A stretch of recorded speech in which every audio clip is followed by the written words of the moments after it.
A gente tem repercussão ocorrendo diante da guerra no Oriente Médio, como eu falava para vocês antes do intervalo. A gente vai falar dos desdobramentos dos preços dos grãos com a nossa colunista Lígia Pimentel.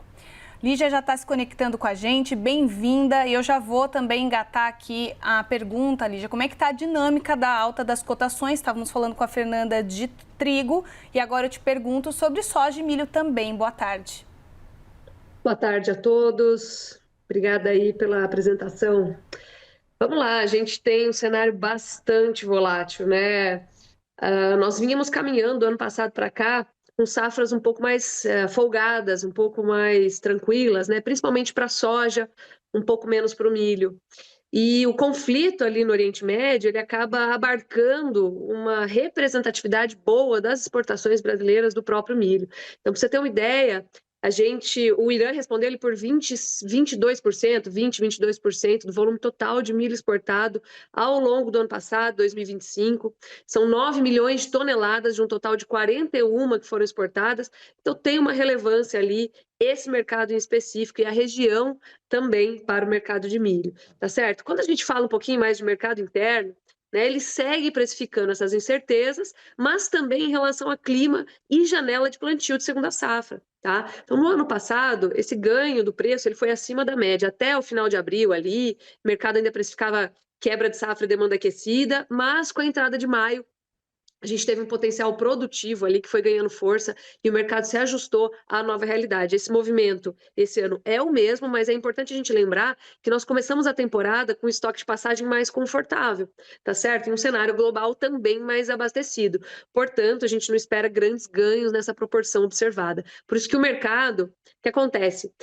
Ele tenta se ajustar ao conflito, por quê? Porque o milho, nos Estados Unidos em especial, mas também aqui no Brasil, ele é utilizado para a produção de etanol, etanol de milho, né? Hoje a gente tem muitas usinas voltadas aí para esse tipo de produção e acaba competindo com o petróleo. Então, na alta do petróleo, a gente viu uma alta do milho. Quando o mercado volta a olhar para a produção e um estoque um pouco mais folgado, o milho fica um pouco menos pressionado. A soja compete em área com o milho. Então, quando a gente fala de soja, a soja vai na mesma linha. E essa posição aí, essa questão do conflito, da guerra, acaba trazendo pressão também para os óleos vegetais. Então, a gente está falando de uma soja também pressionada, com um pouco menos de folga em relação ao milho, tá certo? Então, volatilidade no mercado do petróleo trouxe esse suporte adicional para os óleos vegetais, e isso embute aí o óleo de soja, que vinha em recuperação em Chicago. Então, a gente visualizou um mercado de soja mais abastecido, de um modo geral, vindo em queda, e agora, a partir do conflito, uma recuperação, bastante especulação em cima desses preços,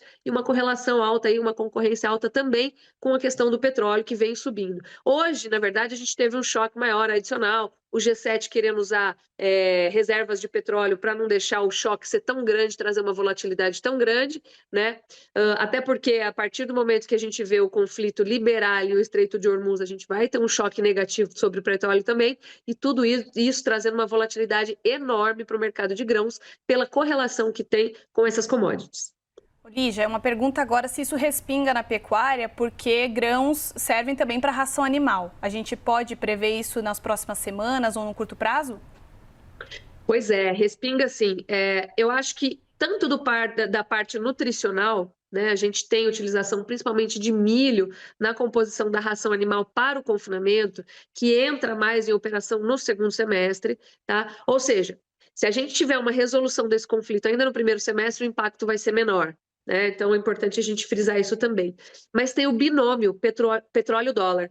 O dólar no Brasil ele não está tão pressionado, mas o petróleo sim, a gente já teve aí a questão das refinarias, da falta de combustível nos postos de gasolina, né, de uma limitação aí das distribuidoras para poder adquirir o próprio óleo diesel. Então, assim, esse binômio, né, fortalecimento do dólar, do combustível, ele acaba afetando bastante os custos produtivos.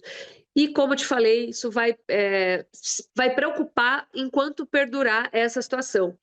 A gente espera que a situação não se alargue muito. A gente sente uma pressão muito forte de Estados Unidos, liquidando aí rapidamente grandíssima parte aí dos líderes rebeldes, né? Mas a gente não tem uma garantia. A gente brinca que guerra a gente sabe quando começa, quando termina a gente não sabe, né? Não tem essa expectativa.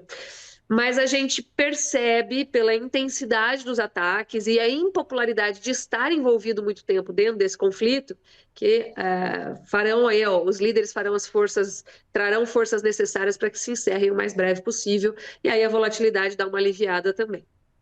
Obrigada pelas informações e explicação também. Lígia Pimentel conosco.